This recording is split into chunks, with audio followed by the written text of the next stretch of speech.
Thank you. Thank you very much, Tim, and for having me here today, and thank you all of you for your interest. It's an honor, a pleasure. The pleasure is inside and outside in this group, and I would like to explore a few leads that in the course of this conversation this morning have been proposed by different speakers. Marisa started speaking of need. Look where the need is. Several of you spoke about where the opportunities are, and then where the risks are. And I think all of the three need further explanation, and we should explore how they're connected. As you can see from my recent background of experience, I'd particularly like to explore what role family offices can play in this regard, because we generally tend to speak in very generic categories: investors, asset owners. Let us explore this in a bit more detail, and I'd like to ask three guiding questions and look at each of them very briefly. The narration once said that impact investing has seen family offices, has seen high net value individuals as pioneers in the industry. That started more than 10 years ago when, Andreas, you mentioned the national advisory boards and the social impact investment task force of the G7. At that time already, family offices could be identified as pioneers. But how would those family offices contribute to turning impact into mainstream, turning impact into more than the niche of the convinced few of the committed small group? They soon would experience, and that's my second question, capacity and methodology challenges. So it was not just an easy journey. It was not just being committed and motivated and then everything would happen by itself. That's the second aspect we should look at. And then the scaling question. The scaling question to address, and that will be part of what I hope to explore with our panel in a few minutes, to think about, Tim, what you phrased this morning as we will no longer speak about sustainability. We will assume the new normal is that impact is everywhere. Impact is a consideration that is addressed in every asset allocation taken anywhere, no matter which asset class, no matter who is the investor, no matter, by the way, whether we speak about the wonderful new world investment opportunities that we've just heard about, or whether we speak about the huge transformation pathways that traditional economy players may be confronted with. So briefly looking at each of them. Why would those family offices be so well positioned to take a lead? We have heard before they're driven by values. We've heard before they have a long-term perspective. They typically tend to think in generations and in preserving value for the next generations to still be around. They frequently, and in these years, are confronted with a transition process to the next generation. The next generation is driving this process more radically than their previous generations have been doing so. And you can hear many of young Gen family members sharing their experience about very serious discussions they're having in their family governance and in their family circles about how they need to struggle, how they need to convince, how they need to provide an evidence base for having their parents, having their family members, having the whole family aligned. Potentially, these families would be those flexible, patient, risk-taking investors that have no minimum thresholds of returns, that have no complex guidelines, but they do have a stewardship role for their wealth. However, in their implementation, they would be challenged. How do you precisely formulate a strategy that carries you through, that connects to all the different investments and asset classes that you're in, that may potentially include the family business that some families still have at the core of their operations, others have shifted to portfolios. And you will quickly find that their responses depend on family size, on how strongly developed the capacity of the family office is. Is it a small office of a few people, or is it an office that can afford a specialized team for impact? And that will decide whether they do the activity in-house, whether they invest directly, or whether they outsource and maybe choose indirect vehicles. Now, addressing these challenges in market building, I think has seen different responses from families. Some of them have opted, and we have famous examples in Europe, for a total portfolio approach. So they basically argue everything we do in our portfolio is driven by impact. But of course we acknowledge that we are far from being there. We have a portfolio, and maybe 10, 15% of everything we do is already impact as we understand it in this conversation. 85% are still in the process of transformation, and that may include their family business or not.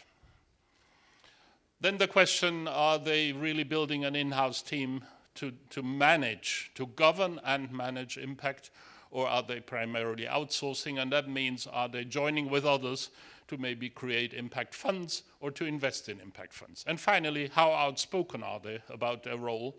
I've heard some of them saying, we're investing, we are granting, we are advocating.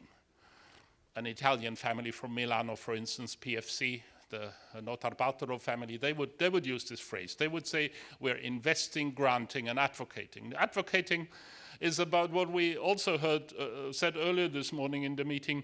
Which language are we using, and who shapes the narration? And who is credible in shaping the narration? Second, family offices also have a demand side. They are investors. They can shape other players in the ecosystem by their investment guidelines. They can shape the market by investing in fund solutions. And they may even shape the market by the asset management of the foundations they're connected to. So I would argue they have found multiple responses to address the challenges that they are confronted with in this process. They're not there yet, but they are playing a role that I would especially highlight when I get to the final argument, the scaling argument. The family offices have played a role of a kind of R&D department of the ecosystem. They have played the exploration role, the innovation and development role, and the scaling needs more than that. The scaling needs the diversification to all asset classes, especially to the liquid asset classes. The scaling needs a lot more work to be done on impact measurement. The scaling needs infrastructure investments in building this market. And ultimately, the scaling needs the institutional asset owners to be a much larger player than they currently are. And exceptional situations in some countries and in some segments of the market confirm the rule. Earlier this morning, someone said that one of the few exceptions in Europe in terms of pension funds is the Netherlands, a country that is the market leader in pension funds.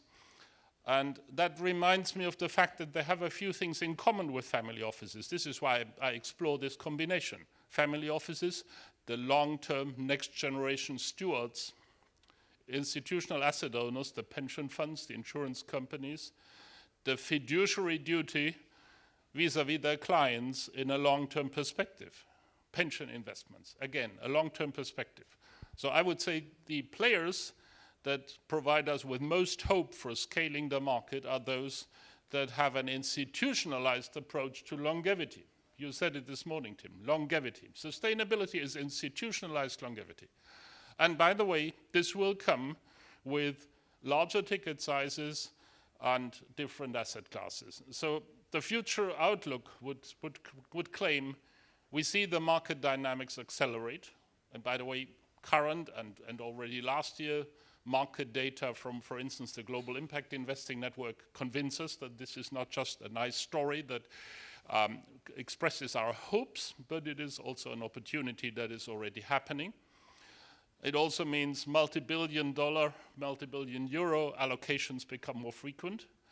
And it means that we begin to speak about relevant shares of portfolios that are allocated to impact. And by relevant shares of portfolios of a large asset owner, I speak of more than 1% at minimum, and some ambitious institutional asset owners would now claim as a strategic target to reach 10% impact allocation as their goal, and that will be a two-digit multi-billion share of their portfolios.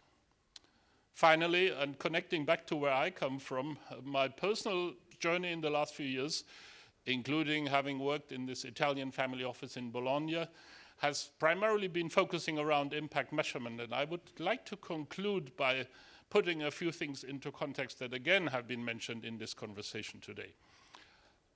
You see the icon of the SDGs, and I think the SDGs are not just providing us normative guidance of what the goal is, of what that better world and that livable planet is that we're working for. They also provide us with an opportunity of comparability. Measurement needs comparability. We do not need an idiosyncratic measurement approach whenever any institutional investor, any market segment needs measurement. If all that is not comparable, we're still not there yet. Second, we need rigorous measurement. What do I mean by rigorous? It goes back to our risk conversations earlier this morning. What is exactly what we measure? Are we measuring the impact of the crises and of the challenges of our planet and our societies on the bottom line? Or are we measuring the impact of corporate business on the planet and society? There's two different types of risk and two different types of perspective, and for impact we need the second. We need to be clear that impact is about what are the consequences of any business activity for the planet and for our society. And then ultimately this will not work if we are not fully transparent in our methodologies. A lot of what is currently done in measurement, also by large-scale providers, is ultimately black boxing. They do not share with you in full detail, in replicable ways that as a user or as a client you could understand how they actually work. So this is where the R&D department has more work ahead, and where I personally will stay engaged to continue working towards that better world that we all hope for. And we will explore details in the panel in a moment. Thank you.